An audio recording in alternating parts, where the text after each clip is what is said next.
Well, hello, fellow wargamers and history buffs. I am here today. As you guys know, our channel is usually focusing on war games and content that's based in 18th and early 19th century combat. But today, we are having a visitor from the future, a visitor where there are horseless carriages and there are armored vehicles and there are flying machines. And he is so famous that there's actually a flying machine named after him. Or maybe it's the other way around. So joining me today is none other than Jose Ruiz, aka Stuka Joe. Welcome to the live stream. Thank you, Eric. It's great to be here. It's great to see you again too. I think the last time we crossed paths was at the Consim Expo in Tempe, what, in 2021, I think, right? That's right. Yes, 2021. That was, I think, the last time it was at Tempe. Yeah, well, they Oh, yeah, I think they may have had one more at Tempe. I'm not sure, yeah, they did but no, last year. Yeah. they changed it to August. That's the thing. Yes, that's the problem, and nobody's very happy about that. Yeah, that's right. We all liked it. I mean, not that Tempe is any better in July, but at least I have a fair number of friends who are, teachers and things like that, and so trying to finagle time away when school's already started is impossible. So the July timeframe always worked well for those folks to come out and play, and then I'd gone to the one in Dallas last year, but they didn't do one this year. So I don't know if Yeah. they're having difficulty finding a place. But that's always a little bit of a tricky exercise. But I know when you're out there, you were doing a lot of filming and walking around and talking to folks. And I noticed that you were at Melodicon. Was that in January of this year? Yes, Bellotacon in January. It's every year. I've been there since 2019 every year, except there was a year that the COVID year that it was done virtually. Okay. So tell me with that I mean, obviously I know you're a Spanish speaker. Would somebody who's not a Spanish speaker be able to attend that game conference and get a good experience from it? Yes, I think they would, because I think half the Spaniards they can, they can talk with you in English. I mean, some are more fluent than others. So half the people, and then you have people from France, from England. This year we had people from Italy also. So it's growing. This was I think we had like 350 people this year. And they have space to grow there. They have a huge auditorium. They use the smaller one, which is big, and they have a one which is 1.5 times larger right Wow. there. So the venue is great. Then you're on the frontier, on the border with Portugal, and you should know this. You're a Napoleonic war Of gamer, course, so yeah.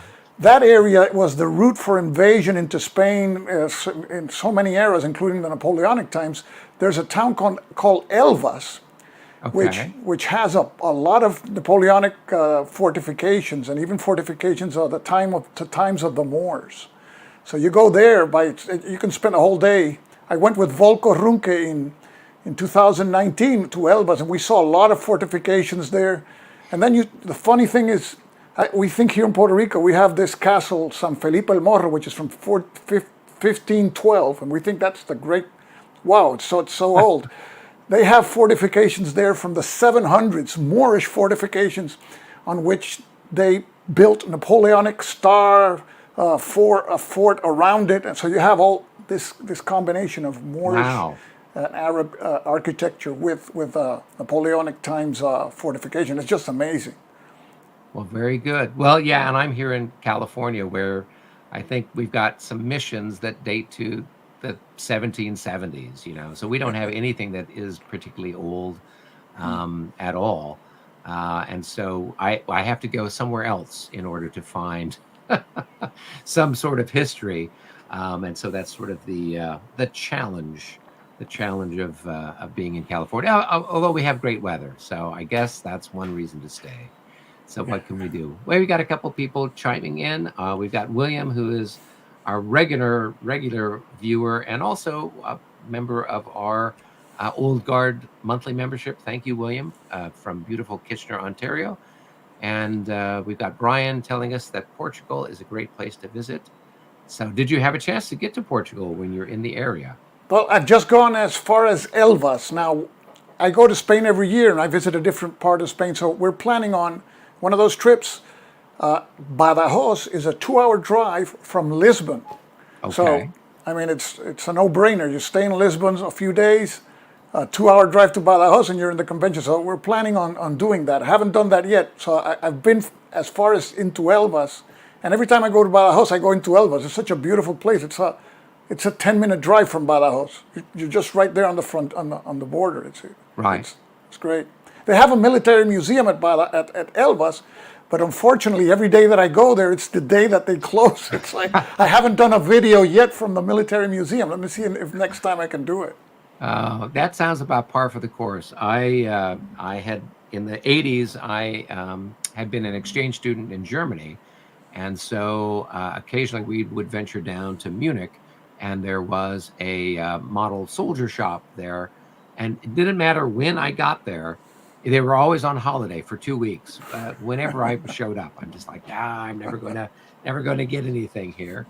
So it looks like here William is planning a winter tourist campaign to Spain.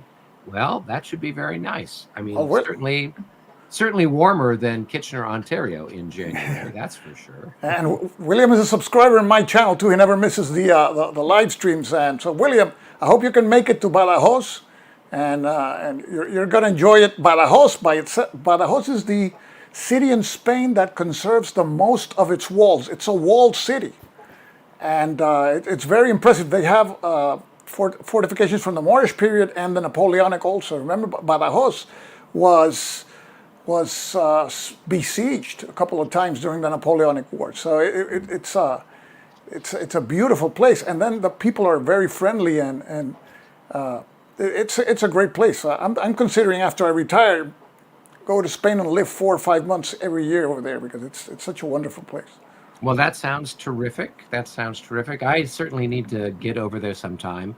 I was hoping that I could try to get out there earlier this year, but I'm coaching a high school fencing team now, and the season goes on into like mid-February.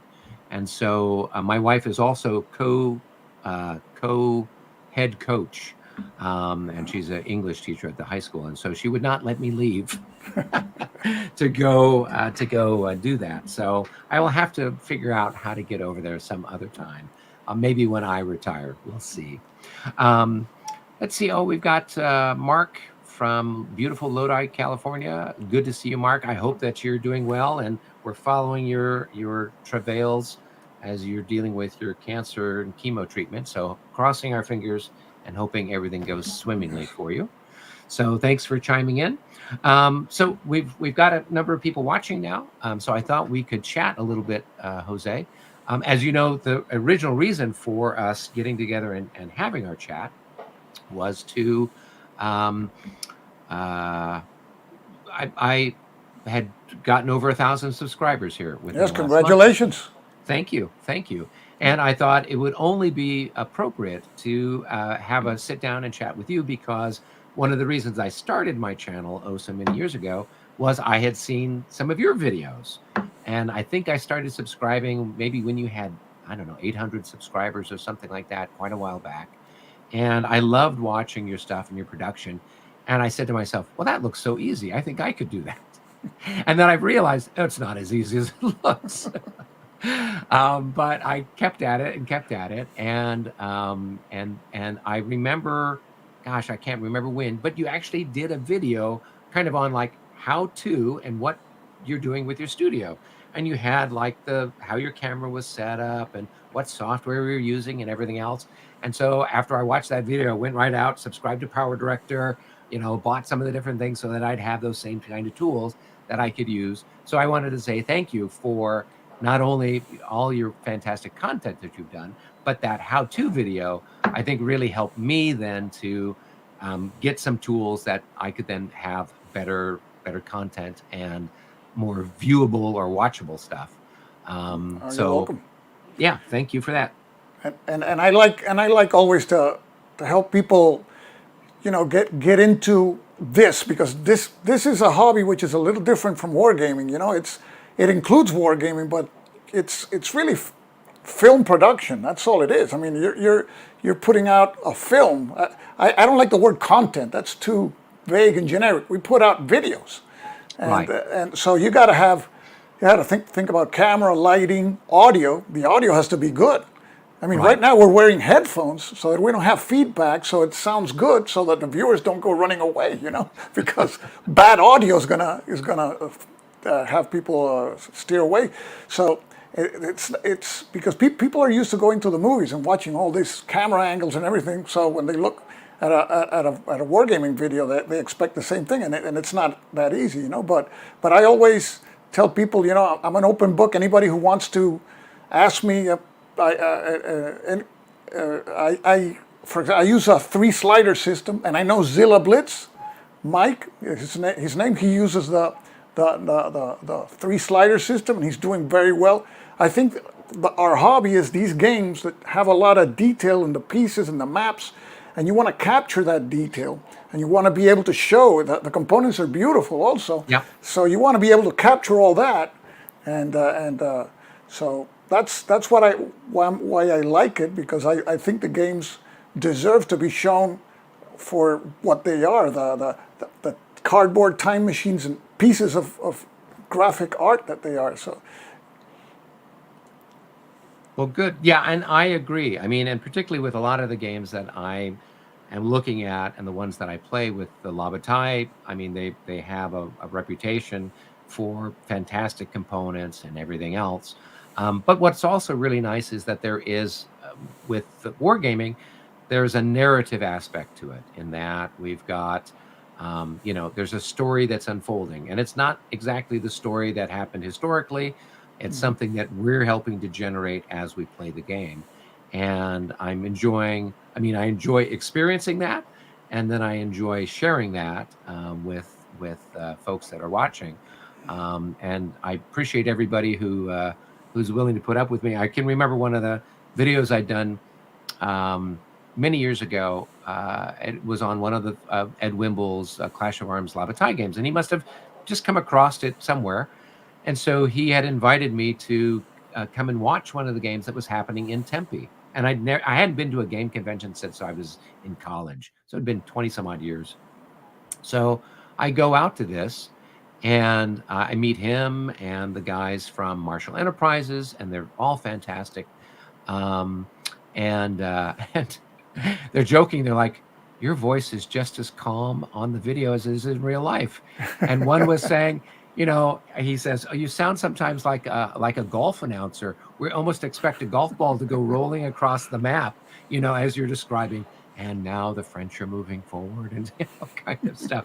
So it was a lot of fun. But it's been doing the videos have given me an opportunity then to meet game designers, and to get a real appreciation for the challenge that it is for them to actually put the games together and everything else. So, all right. Oh, we got William has some great praise for us. Thank you, William. We love having you as a subscriber and community member. there's Tony. Hoping to get 2 more sliders for my bit. Yeah, I just have the one. Part of my problem is I play a lot of the games on my table, so like trying to figure out where to put my camera equipment is a bit of a challenge. And the library that we're in, which is the front part of the house, we had like a large table, and so my spouse, who's the English teacher, it's got library books and stuff all over. I'm of course a history person, so it's got history books, a smaller section. She allows me a little bit, but I've taken over the table that's in the middle. And so then she's like, "Am I ever going to get this back?" And I'm like, "Probably not." So it's become then the war game table, but then trying to fit in lights and everything else gets to be a little bit of a challenge. Let's see here. What's Tony else have to say? 2 more sliders for my birthday. 2 more sliders. A 3-slider system.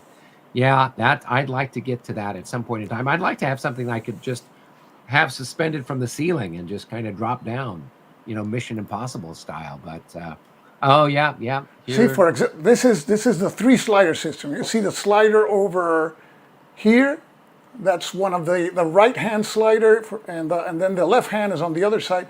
Then this is the horizontal slider. This is a 60-inch slider. And then here I use an iPhone, Right. because it's the least intrusive thing, and you have a huge monitor with the iPhone. So, for example, if I switch to the iPhone, this is what you see. And the program that I'm using has, for example, some zoom levels. I think this is the ×1. If we want to get in real close with the ×3, there you can see it.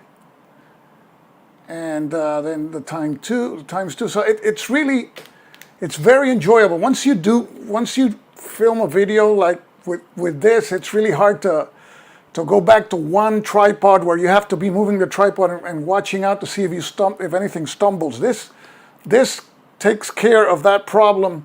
You will never have pieces stumbling over, and it makes it a lot of fun. And it has to be fun for us. I mean, because nobody's getting rich off this. So if it's not fun, you're not going to do it.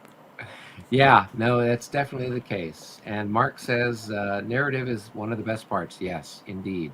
So telling a story and whatnot with the games is fun, and of course that helps convey what's going on with it, and hopefully bring new people into gaming or get people coming back to gaming.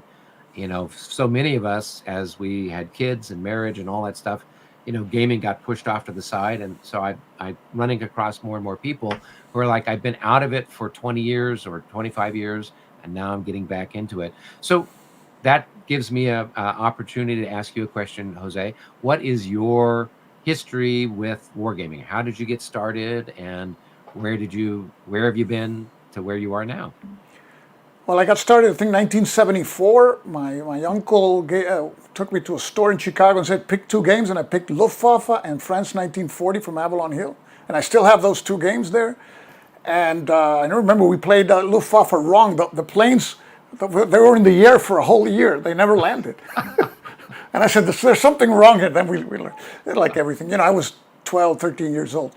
Okay. And I started playing mostly solo. I had some of my friends. We would play the more easier ones like Midway, I don't know, the old Hex Encounter, Avalon Hill, the ones that had the same combat results table for all the games. Waterloo had the same combat results table than D-Day and Stalingrad.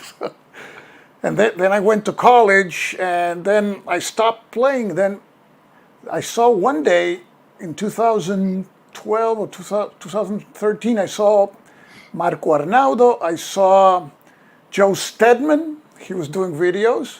Okay. And I saw Enrico Viglino, and I said, well, hey, this looks interesting. So I bought some games. I bought a magazine game. I had a magazine game from Command Magazine. This was 2013, and I filmed the whole game the way that I still film today, which is, you know, I film little by little and with the transitions and everything. And 2 hours. That was Lion of Ethiopia, Command Magazine game. Oh yeah, that's a good one. I played that one.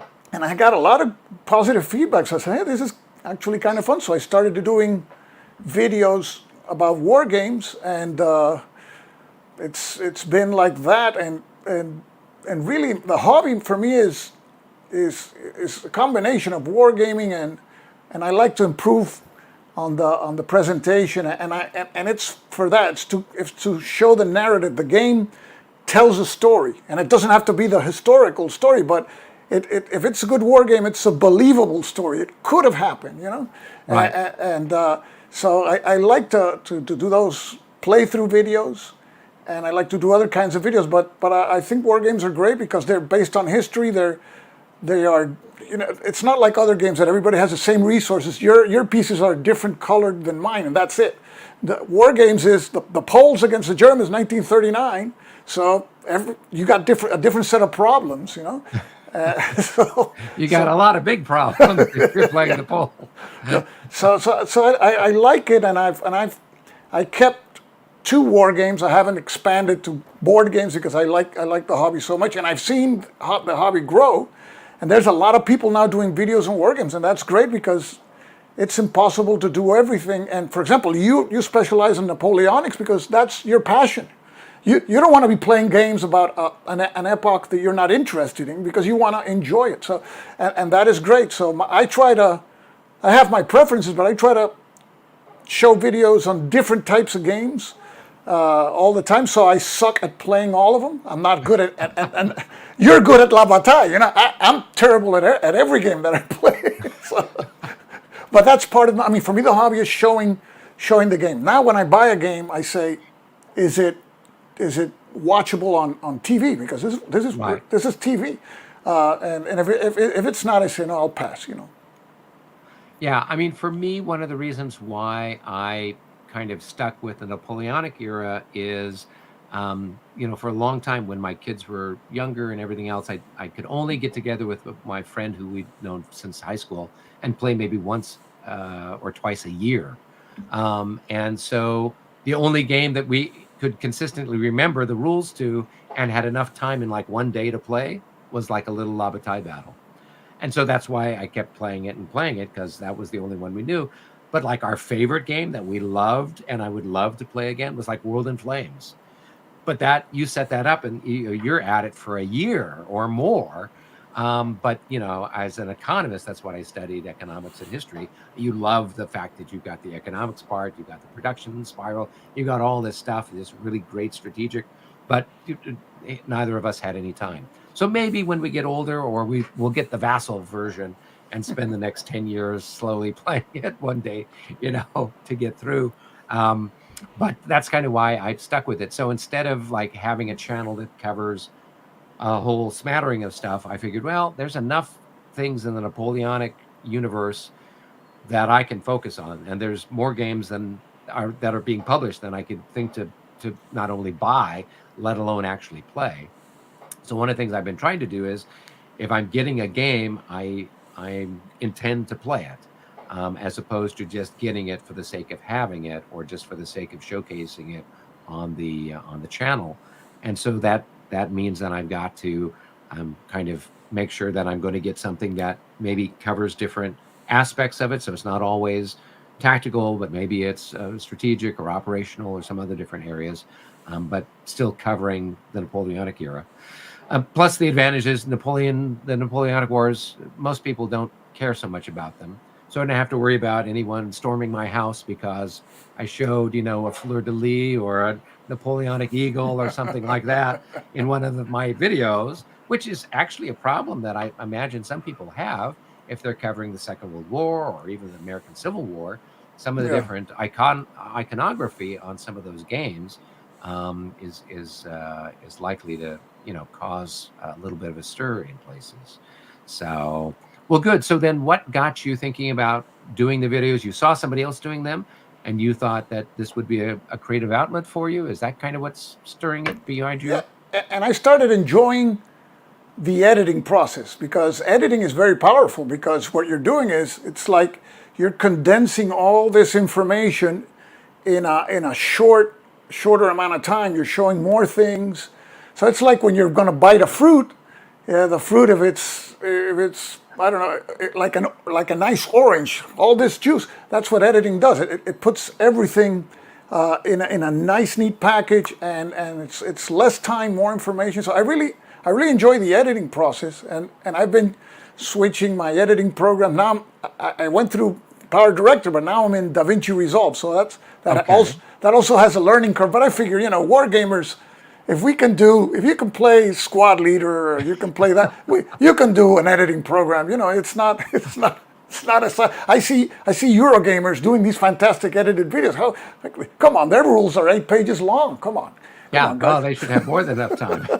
Yeah. more enough time to learn how to do the editing part, if that's that.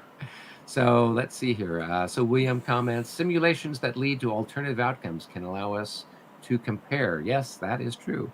And I think that's the drive behind a lot of the war games.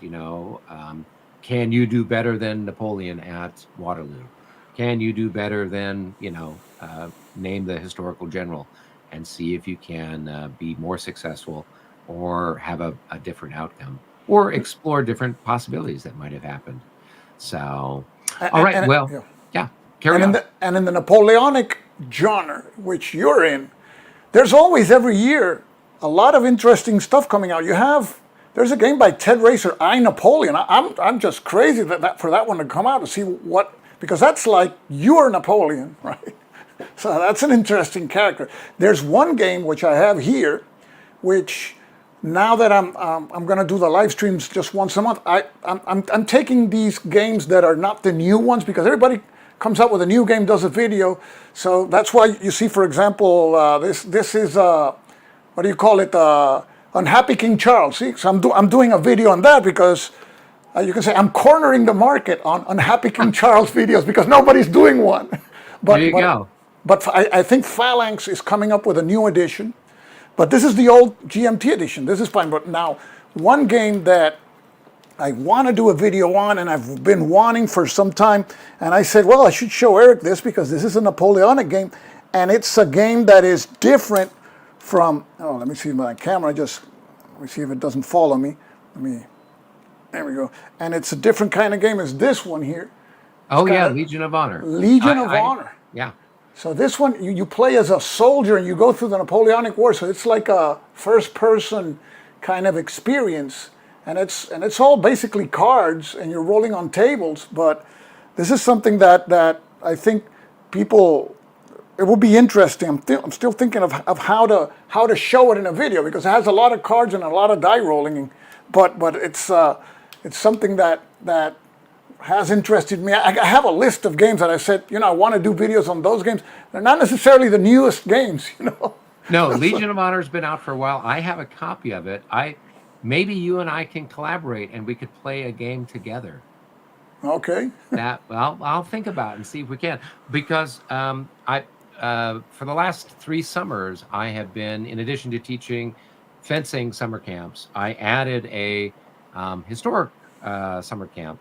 The school that I was normally teach at, when COVID hit, we couldn't really do any of the in-person stuff. So they're like, is there anything that you can teach over Zoom, have the kids do? And so I said, well, how about a history of the Napoleonic War?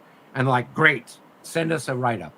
And so I had to come up with games that kids could play virtually via Zoom. And so then last year we were able to actually get together and play. So Legion of Honor was one that we picked. And what I did was, it was too hard to try to do because I have like 14 kids in the class, the card game. So I condensed it and turned it into a bingo game. So I'm drawing bingo chits of the different. You have to fight a duel, and you roll the die and see if you win the duel. Then you can mark that space. You have to attack the redoubt, and so in the process of explaining what the chits are. Then the kids are learning, well, what is a redoubt? What does storming the redoubt mean? What are these different things that are going on? And so instead of it being the full-blown game, I kind of took the concepts from the cards, the different actions that are happening, and turned it into a bingo game then that 9, 10, 11-year-old kids could get something from. So yeah, Legion of Honor is a really good game. I'd like to try to play that sometime, and maybe you and I can figure out a way to do that. Maybe we can figure it out. Maybe we can, do a live session, play 3 or 4 turns. It'd be interesting. Yeah. Because we have this thing that you asked me. You asked me about this thing off camera. Let me show the people this. This is rolling dice can become a messy thing unless they're digital, in which case you roll it and you get the result, 6, and he's out of there. And so that makes playing games live a lot. They go a little bit faster because you don't have to be moving the camera to where the dice tower is or anything. So you just roll the die. So yeah, that would be nice to see if we can play Legion of Honor live. At least a couple of turns. It tells a story. You start and you go the way Napoleon goes. You start in Italy. From there, you do the Austerlitz. Then you do the German campaign. So it's a really nice take on the Napoleonic Wars seen by a foot soldier, Exactly, and you hope that you don't get sent to Santo Domingo, or necessarily to Spain. Either of those places were less than optimal. Yeah. Or the siege of Mantua, where malaria is going to finish your career real quick. So that's cool. Let's see. Mark says, appreciate both of you. You produce great content, drive the excitement of this great hobby. As I thin my collection, it helps me decide what to keep. That's good. That is important. I do, with the stuff that I do, as well as a lot of the other folks out there, like Jose, we don't have infinite budgets, and so you see a really cool looking game, and you're like, okay, I saw somebody do an unboxing, or I saw a playthrough, and so this is where then I'm going to allocate some of my wargaming money. So yeah, that's certainly helped me over the years make better decisions as far as what to purchase. Let's see. William asks, or has simulations give alternative historical results, allow us to contemplate a world dominated by a Louis the 14th, an unvanquished Napoleon, or a world war with different turning points. Yep, yep, that's true. Although we have the world we have, and for better or worse, At you least know, in the world we're in, we're allowed to play war games. exactly, exactly. That is an important So that's point. like, it could be worse, you know. Exactly, and there's some gentlemen out there, I'm sure, that the universe that they're in, the very small universe, does not allow them to play war games. So, do your best, gentlemen. Secretly, you can live vicariously through our war games. So, all right. Well, speaking of which, I do have a war game to give away. So, I'm going to put this up here real quick, so people can go ahead and um, uh, try to enter to win Waterloo Solitaire. So I actually did a video on this a week or two ago. It's a really fun little game. You can probably kind of get through it here in the space of about 20 minutes or half an hour. And it's where you're either playing the French attacking the Allies at Waterloo, or you're playing the Allies defending at Waterloo. Have you played this one before, Jose? No, I haven't played that one. No. Okay, it's pretty simple, and I know you play a lot of solitaire, or I know a lot of your content for a long time had kind of focused on solitaire games. Yeah. So if people want to do that, you can type in hashtag Waterloo, and then hopefully our little handy dandy thing will allow you to. We can do the drawing. So I'm crossing my fingers. I don't see any entries. Please type in hashtag Waterloo. I think I've spelled it correctly as well. Does it need to be open in the same browser? No, it just has to be in the same broadcast. Yeah. All right. I see entries coming Okay, now in. now we All have right. people. Yeah. Yeah, this is my first time using this. I know you've used it on your channel, And you've been very lucky here in my channel. and I have benefited You from you it. won Pacific War. Yeah, no, I was really excited to get that, because, as I said, even though I showcased mostly Napoleonic games on my channel, I do play other types of games, and so we had the older, or the original version of Pacific War. My friend and I, and we played it back when it came out. I don't know if it was in the 80s sometime. But it was a very detailed game, as I recall, and this one here looks like it's equally detailed, but the components are so much nicer Yeah. than what they've got now. So we'll go ahead, and if people are interested, it looks like you want to make sure that it's capital. Does it have to be capitalized? Let's I'm see not here. sure. I don't know. I really don't know, because I always put mine all in caps. Ah, okay. But I really don't know the answer to that. But I see All right. everybody. I see at least 1, 2, 3, 4, 5 in the chat. Okay. Well, it might take a little while. I do see them slowly coming in. Yeah. So I see some people capitalized, some people not capitalized. It must be recognizing it well enough. So hopefully Yeah. it'll work. Yeah, But people should yeah. should capitalize. Make Yeah. sure you at Well, least so participate. being married to an English teacher, Yeah. it's all the grammar's got to be proper. Everything's got to be correct. Otherwise, I'll get drugged across the coals. I had to, go deliver for the fencing team, some awards to some of the seniors, and so I had written, some little notes, a little bit of a speech for each of the kids. And so Laura says, "Hey, show it to me first." So I hand her the stuff. It comes back all marked up. She's corrected all kinds of stuff. So when I go there to present the speech, I say, "These speeches have been written by Holmgren GPT." So not by not by Chat GPT, but by my beloved spouse who managed to like rework stuff. So everyone got a kick out of that because most of them were kids who had her as an English teacher, so they knew exactly where I was coming from with all of that. Okay. So good. Well, let's go ahead. We've got about 4 people in. Um, if you want to get a copy of Waterloo Solitaire, put in hashtag Waterloo, and we'll give this another couple of minutes, and then we will press the button and see who wins. Um, so, Jose, kind of getting back to storytelling and video stuff. I've talked a little bit about some of my favorite games. What are some of your favorite games? I like a lot the area impulse games because there's not a lot of dead time. The maps are all you can. I like games that you look at a map and without lifting pieces, you know exactly what's going on. You don't have to be. Oh, let me see. Let me lift here this stack. Let me see what's in the Chrysler building here attacking the Right, Pan Am building. No, that stuff.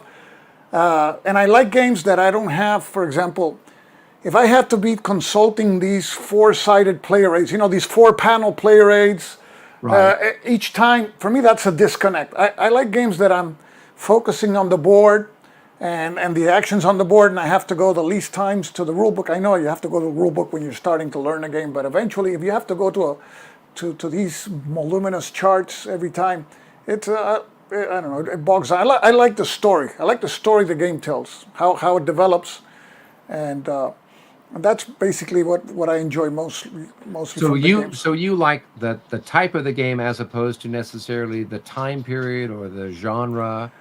I don't have any particular time period, but if you tell me on World War II, I'll buy any Stalingrad game. But Stalingrad, Fight for the City, I'll buy Right. any game on the Battle of Crete.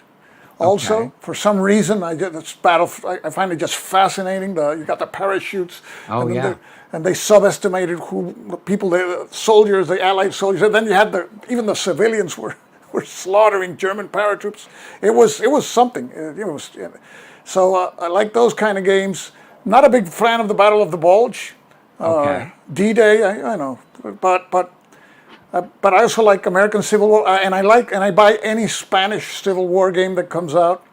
I'm a sucker for Spanish Civil War because it's such a unique conflict in so many levels that that always interests me. It's like the prelude to World War II, but at the same time it's an ideological war. And then you have three kinds of communists on this side. Then you have the communists fighting with the anarchists on the same side. Then you have the nationalists, and Franco's lucky because the Sanjurjo, the boss, his plane crashes and dies. And then Franco takes command, and his only other opponent, Mola, also dies in a plane crash. So you have stuff like that happening. It's so. Yeah, no. Well, that makes it for fun. Yeah, I do like the sort of hex and counter type of stuff. And so there are times that yes, I can totally understand what you're talking about. Years ago we played the Europa series, and with that you get like Fall of France, you've got 5, 6, 7, 8, or more counters in a hex, and it's just you don't want to sneeze, otherwise everything's Yeah. like a dominoes all tipping over, so it can become problematic as we go along. Here I'm gonna. And hex and counter that's like the system you can trust, right? When you can always go back to hex and counter, you feel right at home. So hex and counters there is here to stay. It's great. Yeah, I don't like the point to point as much. The area stuff, I've gotten a few games that do area stuff, and so I kind of have an appreciation for what they're doing. But the point to point, I never like the idea that you're telling me where to go. Yeah. I want to be able to blaze my own trail. So, all right, well, we're going to go ahead. We got 4 people, so we're going to go ahead and hit the button here. Last chance, if you guys want to get a copy of Waterloo Solitaire, let's go ahead and unleash the Kraken here. Going once, going twice, and here we go. We're going to press the button and see if it does its magic.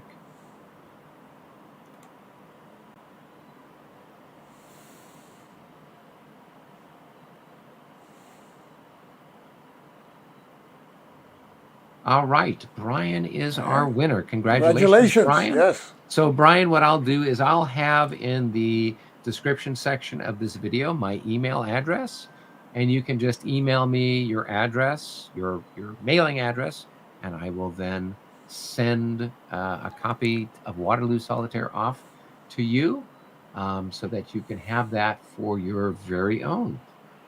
So, congratulations, and I'm glad this little thing worked, so I can use it here in the future. Yes. Congratulations. Indeed, indeed. And our next drawing will be for none other than a copy of Marshall Enterprises' La Bataille du Heilsberg. So this is a complimentary copy that the folks at Marshall Enterprises gave to me. And so they said, here, give it to some of your subscribers. So I've got it here. It's copy number 59, if that's important to you. But this is their game that they came out with last year, and it's a really nice game. And I help with the playtesting for all of that. So I will go ahead and update the banner so that we have that new ticker. You guys are going to put in hashtag Marshall. That's Marshall with one L. Hashtag Marshall with one L. And then you guys can go ahead and have a chance to enter to win that little beauty. And in the meantime, so do you have a favorite? So you've talked about Stalingrad, Crete, and then what else was it that you found particularly interesting? Other games, I mean, any conflicts. I'm not a big fan of sci-fi, you know. Okay. but anything can be ancients. I like ancients. I like the tactical of ancients also. I like it's. I don't have really a hard preference on a particular era. If it's World War II, well, it's Crete and Stalingrad always draw me in. But so I'm an open mind to any kind of system, any kind of game, and I'm really more focused these days on if I can show it on a video. I like to do the latest that I'm doing is example of play videos taken from the rules. Okay. Like an extended example of play. This video that I'm filming right now on Happy King Charles is the extended example of play of the game, because I find that for wargamers it's useful because it's being well played, because it's the designer made the example, and it serves a purpose. You can, if you play the game 5 years from now, the video's still relevant and useful. So I find those videos, people still give me thanks for extended example of play videos I've done 5 years ago. Then they ask me a question about the game I can't remember. I said, listen, I don't know. That was 5-6 years ago. But Yeah. I think I enjoy doing those videos that are helpful, that people can appreciate. Those are the ones I like to do. Yeah, no, and that's one of the things that I have tried to do from time to time. It takes a lot of time. I'm in the process now of putting together one that's going to deal with cavalry movement and cavalry charges in at least three of the different types of rules for La Bataille. So because I frequently will get questions from people, and they'll send me emails, or stuff will pop up in the different social media pages that cover that, and so I thought, this probably needs a video. It's one thing to read it, but then it's another thing to kind of see it and have it explained. Yeah. So one of the things that's been helpful with the live streams that I've been doing with the Vassal games, not only is it an opportunity for me to take a break from trying to do edited stuff and actually play a game, but it's helpful for people who are able to kind of watch and see, get a sense of the sequence of play, get a sense of how the game plays. There's times that we make mistakes, so I should probably put a disclaimer. Not everything that we do here is necessarily follows the rules exactly. So occasionally someone will send me a note. You made a mistake here. Da da da. I'm like, Yeah, happens. Yeah. But it does make for content and for people then to have a chance to learn how the game goes. So I definitely like the ones that you've been doing. And I think one of the favorite ones that I saw you do years ago was the raid on Saint Nazaire. I only did 4 turns there. I had to take it down and Yeah, I mean, when it was over, I'm just like, where's the rest of it? How does it happen? I mean, because you really pulled out all the stops. You had the ship sinking and smoke and Yeah, all yeah, kinds of stuff. It was. I still think it's one of the best ones for that whole storytelling narrative aspect. yeah. Um, That's one I have to um, go. I have to come back to that one. That because that's something that it's really, it's like a Hollywood movie made a World War II battle. yeah. Because it's so when you think about it, it was really hopeless. What these guys pulled out. It was like, yeah, hey, here's this suicide mission. You want to go? Yeah, sure. And it went pretty well. I mean, it wasn't a complete success, and you're going, this is not a Hollywood movie. What happened? It's the real thing, and so and then the game is great. It's a wonder they haven't republished it yet. So, but what's funny is in Board Game Geek, you have the map that I used was a blown up map. Okay. So I printed that at a Kinko's, I laminated it, and then a Spaniard did new counters. So I put those on Ah. wooden pieces, and they look Okay. fantastic. So I think it's going to look better there. Whoever does a new edition, mine is still going to look better because it's wood. You got wooden pieces. So it's fantastic. That's the thing about. I'm sure you maybe think the same thing. The fact that a game is new doesn't mean it's better. Right. There's when you look at all this SPI stuff in 4 colors, and the graphic art of Redmond Simons was amazing. What he could do with 4 colors, the map is unambiguous, clear, and so I'm equally as interested in the old games, and I have a lot of SPI old games I want to do videos on. I have a new portion in my live stream. It's called a Blast from the Past. So I'm thinking about doing a Blast from the Past, an edited video, and showing a few 1 or 2 turns of one of those old games, Right. because it shows us where we've been and where we're at, and you appreciate these people that came before and did so much with so less. Oh yeah. Yeah. Well, and there for the longest time, all the counters were either, pink or green or gray or, some sort of light blue, and those SPI maps were like, oh. But the Yeah, games were great, and so now I think, yes, we've gotten spoiled, yeah, expecting to have fantastic artwork, and it's great to have that, but it still boils down to, is it a good game? Is it a yeah. playable game? Is it a game that you're going to want to play again? And then that sort of brings us to here our last topic, which is where do you kind of see the war game hobby at this particular point in time? You started back in '74 playing the games as a kid, and now here we are, almost 50 years later.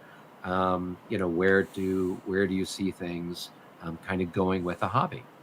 I think it's always going to be a niche, and I Hmm. think that's good, because when things turn mainstream, they lose a lot of their quality, because the more people you're trying to please, you end up pleasing no one. So I think it's a good thing it's a niche, but it's a worldwide niche. I have subscribers in Vietnam, I have subscribers in Japan, I have subscribers all over the place. John C., he's in Philippines. Oh You yeah, know, yeah. so we got people all over the world. And then the good thing, it used to be that the games were made in the States in the 70s and the 80s. You got Spanish designers, German designers, you have designers all over the world. A Spanish Civil War by a Spaniard is not the same as a Spanish Civil War game made by an American or by, I don't know, by a Puerto Rican. Right. And so you have all these points of view, all these different tendencies. You have now a lot of Euro game mechanics being brought out. It's a fresh influx of mechanics. And I used to be one of those closed mind people that in the 70s and 80s, if it doesn't have hex encounters, it's not a war game. No, no, no. There's mechanics that serve a purpose better than others. And they don't always have to be a hex and a counter. It can be something else. The use of for example, the use of cards now, it's going beyond the typical use of cards that you have a card in your hand, you play it for an action. No, a card can be now used to keep on the side of the map for the unit abilities, and you consult it as a player rate. So there's so much innovation that you see even games about D-Day and the Battle of the Bulge coming out every year, and they're all different Yeah. because they focus on different things. So I think the hobby is going to grow in the sense that it's going to become a more worldwide phenomenon. But I think it's going to stay niche, and I hope it stays niche. I don't want it to become so mainstream that it gets watered down, and we end up playing the Polish and German campaign with everybody with the same amount of tanks, infantry, and just your color, your pieces are gray and mine are green. You know, no, Right. that's not what happened. You know, Yeah. so. But I think we're enjoying a lot of multitude of games and companies. I think that's gonna be growing because the world's becoming smaller with this thing called the internet, and it's just we're gonna have a lot of good quality games always. And it's good that we can show them on video, and the more people that join the community of YouTubers, the better, because there's no way you and I can show all the games. And then you and I, we have preferences, and Yeah. we have games that interest us, and some games don't. So the more people that join in, I think it's a good thing. It's a win-win for everybody. Right nowadays, you see an unboxing video, and if it's well done, you go, that game is for me, or nah, I'm steering away from that one just by watching an unboxing video.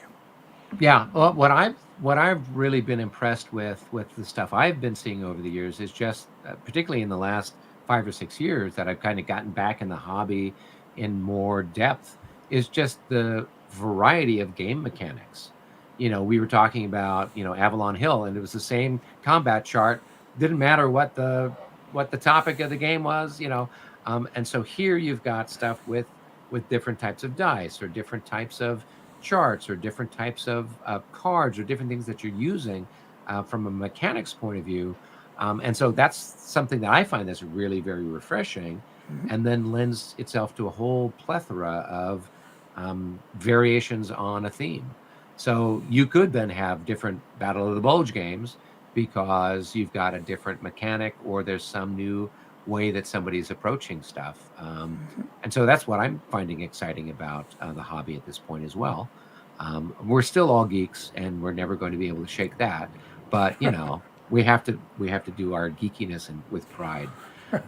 Let's see. We got a couple of comments. So Brian says you already have. Yes, it is the Worthington Games booklet.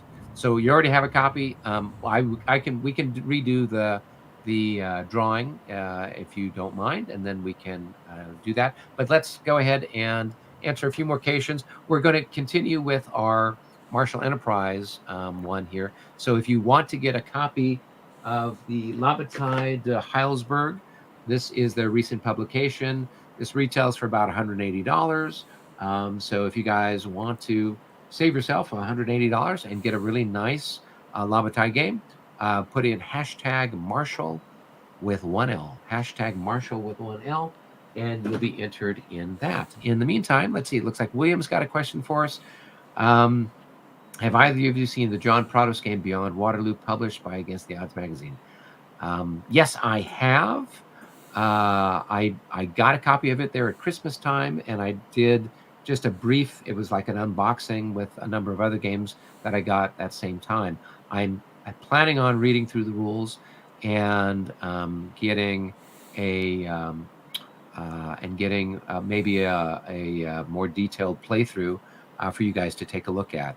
Make sure it's hashtag Marshall, no space between the hashtag and the word Marshall. So it looks like 782 hours. We'll figure that out. 782 just go ahead, retype that so you get hashtag Marshall, no space between that, so that you're entered in. That game, I have it, but like 90% of my games, maybe 70% of I haven't played. So it's it's finding the time to play it and the occasion. Yeah, but I have that John Prados game, and I have other of his games too that I want to play. Yeah, and I think that's the challenge that I have, is there's so many games, and then trying to find the time to play them. Now, you've got a regular full-time gig that keeps you out of trouble, Jose? Yeah. Yeah. But I hope to retire in about 2 or 3 years and dedicate myself more like full time to this, because I mean, this is why I enjoy this, and it's a challenge, learning all this stuff about video editing, and now it's live streaming. You gotta you can do a lot of nice things during live streams too that are interesting. So it's always a challenge, and I like to learn, and so. Yeah, let's see. And Justin says yes, and the space to play the game. So it's one thing to have it. So time and space. We're always limited with something, Justin. Very good point. I'm fortunate in that I've got a fairly good sized table that I can play at, but that kind of limits me to like one big game on the table, and then I have a little side table where I can maybe do a little smaller project. Um, a lot of times with the stuff that I'm helping the guys with Marshall Enterprise, they'll come down and we'll set up one of their games for playtesting, and it will be up on my table for 6, 9 months as we're playing through multiple scenarios. And then and I can't videotape anything of it because it's all top secret until they release the title.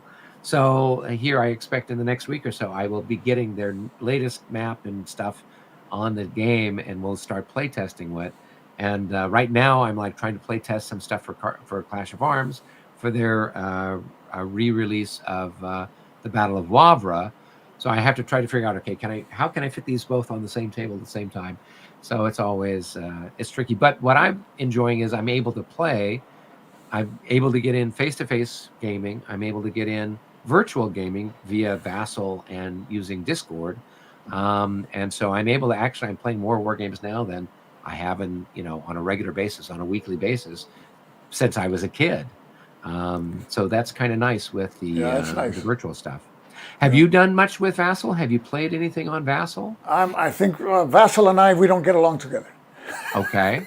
The thing is, I like to show the game. I know Vassal's a great tool for what it does. I mean, there's nothing better because you can't travel to where you want to play every time. Right. But I like to find ways to show the game on the table. So I try to focus on that, even if it's either a live stream or an edited video. I like to show the game there. I think that the game by itself, by its fact that it's a physical thing, has its charm. Even if it's a counter cardboard pieces, it still has its charm. No, absolutely, and the tactile element of it and the ease of manipulating the pieces is certainly super helpful as well. I know when someone had first encouraged me to try playing on Vassal, and this was a number of years ago before the pandemic, and I was just so frustrated trying to get my pieces to turn and move in the right spot. I just said, I threw up my hands and walked away from it. But with the pandemic, one of my friends was very patient with me and kind of walked me through, okay, this is how you can get it to go. And after a while, you figure out, okay, here's the keystrokes for this and this. And I'd played enough computer games that I kind of knew how to use shortcut keys and whatnot. So I got the feel for how to manipulate it. So now I don't have the same issue that I had before. I still much prefer the map because then you could see everything and you really get the feel for it. And when it's on the screen, it's not quite the same. But as you said, you can't fly all of your friends in for the weekend every week. And when I win the lottery, that's what I'll have to do, and I'll be sending you a airline ticket every week to come to Southern California to play a game with me. But in the meantime, just going to have to keep plugging away. All right, guys, we are going to. If you are interested in a brand new, fresh, beautiful copy of Labatai to Heilsberg, this is their most recent publication. This is the Battle of Heilsberg. It came out in just last year. Battle of Heilsberg was in 1807. It was about 2 or 3 days before the Battle of Friedland. So it's the French army trying to come to grips with the Russians as they are on their retreat back towards Russia, back towards Königsberg. So this was a particularly bloody battle. There's a number of scenarios here that you can play on one map or both maps. So you can have whatever size footprint you need for the space you have at your house. But a lot of fun stuff. So hashtag Marshall with 1L, hashtag Marshall with 1L. And we'll let this go here.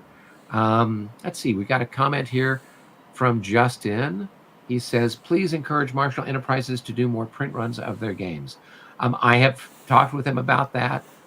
They are not full-time game people. They are um, they've got jobs and lives and everything else, and so they enjoy creating these, but they don't have like a warehouse and all these other different things to kind of contend with, and they don't want to make that their main stuff. They really like the creating part. And I can understand that. When I was a kid, I did model railroading, and I loved building the model railroad set, but I did not enjoy running the trains on it. That was boring. So I think it's the same with them. They like the creative part of it, but they don't want to be like in the business part of it, selling it. So that's why they have the smaller print runs that they do. So that way, usually within the space of a few months to half a year, they've sold out all their content, and they don't have to worry about anything else. But so that's why try to get on board and get on their mailing list, so when they're coming out with stuff, so you can get it before it runs out. Let's see, 7778 tour, maybe that's it. 78 tour. I don't know. Is asking, I enjoy YouTube examples, but I wish people would show their opening moves and not just say, well, I made the first turn, and not show how they got there, as in chess opening moves are important. All right, well, that's good to know. I usually show, if you're watching any of my Vassal live streams, you can go back to the very first turn and see how all of this stuff works. With those, I am trying to show you how the sausage is made. So you really get to see how we're going through and the thinking process. And most of those games are multiplayer games. So we might have two or three people on the French side or the Allied side. And so you'll hear us chatting with each other about how we're going to plan and plot our next move and what our strategies are. Now, obviously, because it's a live stream and we don't have access to what the other side is saying, you can kind of see how things play out as the game goes. But at least you get a sense of, at least from our side, what we're thinking, what we're planning, and how things move. But if you do have suggestions for comments or content, by all means, let me know. We try to be really good about that. And I don't know about you, Jose, but I think most of your playthroughs are pretty comprehensive. Yeah, Um, I show all the moves. None of them brilliant, but everybody knows how we got in the predicament we're in, step by step. But I show all the moves. What I think Justin is talking about. There's some people that do what they call after action reports. They show you, okay, ah, I moved that pieces, and this is the situation after combat, and then you don't see the transition from the last turn to this one. You just have to take the person's word for it. And of course, the people want to see out sometimes the moves, and sometimes they'll say, "Hey, you moved that one 2 more hexes, that movement allowance allowed." but that's what they want to see, and I understand. Yeah, of course, you want to see the whole thing. yeah, well, and I think part of the challenge is, as a creator or as a TV filmmaker here, is how with a lot of these games. I mean, if you're watching my live stream, we're spending 2 hours getting through one turn, Yeah, and we do that once a week.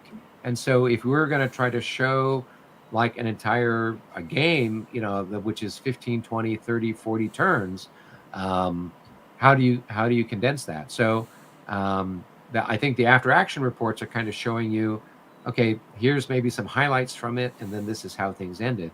Um, but yeah, it's a matter of trying to put it in some sort of um, package that's going to fit with what people want to watch. I don't know how many people. I mean, as I said, I always tell people, if you're suffering from insomnia some night, tune into one of my live streams, or a rebroadcast of one of my live streams, and you will be out to sleep in no time at all. Of course, you'll yeah. wake up, thinking about, Napoleon, but that is one of the downsides. There's always side effects. We should have side effects, like the side effects are da, da, da, da, da, da. All right. Well, last chance here, guys, for winning this copy of Marshall Enterprises La Bataille to Heilsberg 1807. So hashtag Marshall, and we're going to just give it another minute here. Um, so we talked about some of your favorite games. What would you say is your favorite Napoleonic game, Jose? I think it's Napoleon against Europe. I would be more a strategic guy, and I love War and Peace. I have the Avalon Hill game. Hmm. I think it's great. Not the campaign game doesn't work too well, but the scenarios are great. It's a system that, I mean, it does a lot with very little, with very simple, kind of simple rules. It does a lot. You have that the it's a round by round combat, and you're hoping that this Murat will join the emperor in the second Right. round, and then he doesn't join. Damn it! And then you have to survive another round. So I think it's I like that game a lot. I like the strategic. The Napoleon against Europe is a fine strategic game, card driven. Now that was a Hexasim game. Hexasid game, beautiful components. So I like that one a lot. Okay. And I'm looking forward to this one, this Legion of Honor, because it's just something completely different. It's a first person point of view of the Napoleonic Wars. There's nowhere else where I've seen that. So Yeah. No, it's a really cool idea, and the game itself has a lot of like fun mechanics where you can improve your career by getting married and marrying the right person. And of course, sometimes you can, improve your career by having a mistress yeah, and picking the right person. I mean, there's all kinds of sort of fun stuff in there that kind of capture that flavor. As a fencer, as a fencing coach, every now and again, people will say, "Have you seen The Duelist?" And I think the Legion of Honor game kind of goes a long way to sort of capturing some of the stuff that you think of in The Duelist, where you've got to fight these duels, and yeah. you've got different missions, and you have things like that you have to do. So if you like the Legion of Honor game, maybe watch The Duelist to kind of get a sense of first person, this poor guy who's going through trying to do his thing, and then this other guy keeps showing up challenging him to a duel. Yeah, we got to finish the duel. Like, really? I got to go deliver a message. You know what? I've got to do this. So, all right, we're gonna pull the plug here on the game here, or on the stuff here. Jason says, as I get older, I need games with less counters and also larger counters, as my eyes can't stop me from using magnifying glasses during play. And no kill stack towers. Yes, we talked about before those giant towers of stuff moving around. Yeah, I'm finding it sometimes challenging to look at the counters and look at the tiny little numbers on them. They do get to Same be here. problematic. Yep. Yeah, yeah. So, all right, everybody. Well, we've got looks like we got about 9 people entered in for this. So let's go ahead and pull the trigger on this. Last chance if you want to win the game from Marshall Enterprise. Hashtag Marshall, going once, going twice, and sold. Here we go. Let's press the button and see who gets this.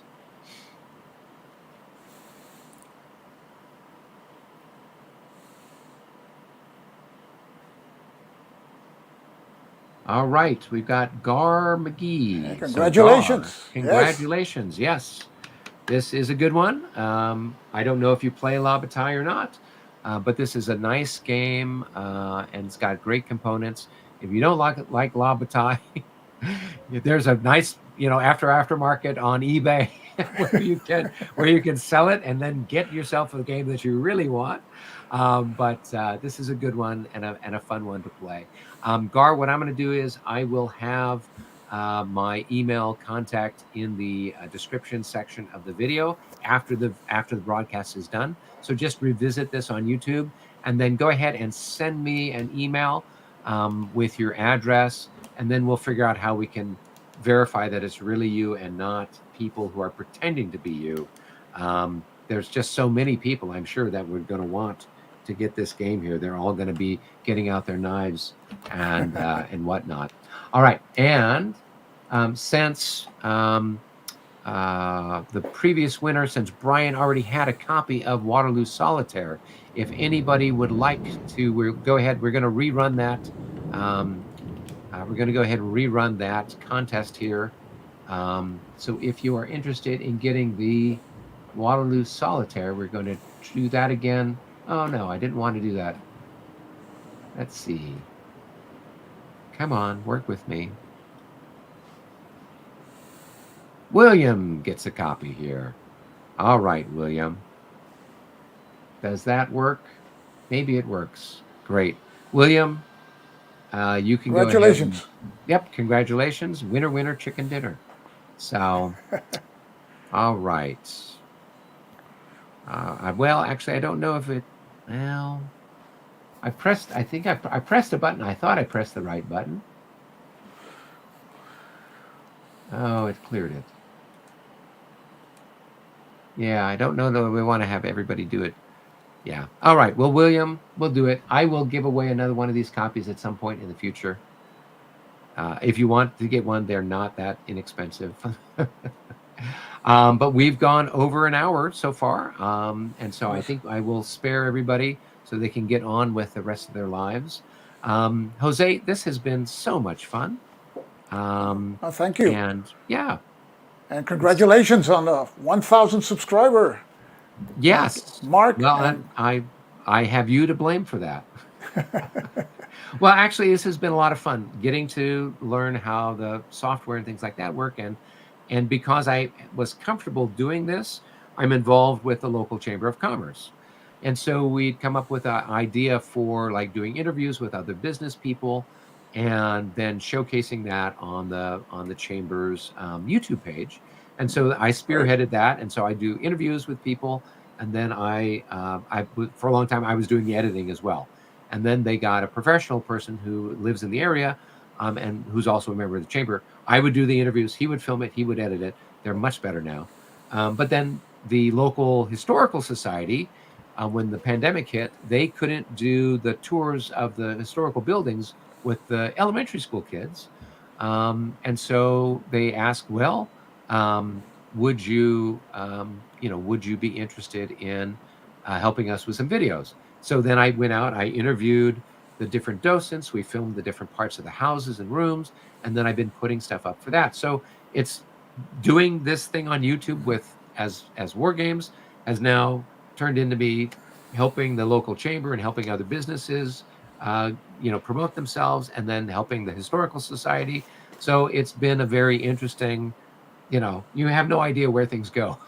That's great. The Yeah, same so it's skills. been a lot of Yeah. fun. Yeah, and the skills transfer over, so Yeah, I'm that's I'm right. able to do fun stuff. So Jose, I'm going to thank you so much for hanging out here with me. And yes, William, you did win something. You won a copy of Waterloo Solitaire, the game booklet from Worthington Games. Send me I will have my email below, and then you can contact me, so that way I can get your shipping, or ship it to is it your brother's house here in the US, so we can save money. Don't have to send it to Canada.